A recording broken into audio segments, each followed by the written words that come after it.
എന്ത് പറ്റിയതാ?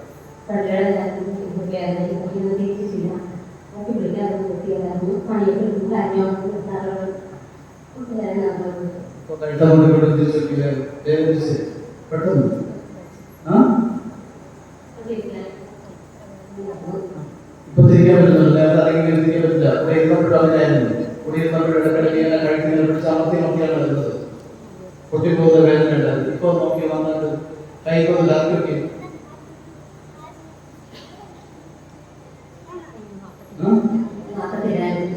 എത്ര വർഷമായിട്ടുണ്ടത്? 3 വർഷമായിട്ട് ഒത്തിരി ബുദ്ധിമുട്ടുകളോടുകൂടിയായിരുന്നു ഈ സഹോദരി. സഹോദരന്റെ കയ്യിൽ നിന്ന് ഇങ്ങനെ ആക്കാനൊന്നും പറ്റില്ല. പക്ഷെ ഇപ്പോ പറ്റുന്നുണ്ട്. അല്ലെങ്കിൽ ജോലി ചെയ്യുമ്പോൾ കരഞ്ഞുകൊണ്ടായിരുന്നു ചെയ്തുകൊണ്ടിരുന്നത്, അല്ലെങ്കിൽ ഒറ്റ കൈ കൊണ്ടാണ് ചെയ്തുകൊണ്ടിരുന്നത്. ഒറ്റ കൈ കൊണ്ടാണോ ചെയ്തത്? ഇപ്പൊ അതെല്ലാം മാറി. ആരെ സുഖപ്പെടുത്തിയത്? ഈശോ സുഖപ്പെടുത്തി. നല്ലൊരു കൈ ഈശോയ്ക്ക് കൊടുത്തേ.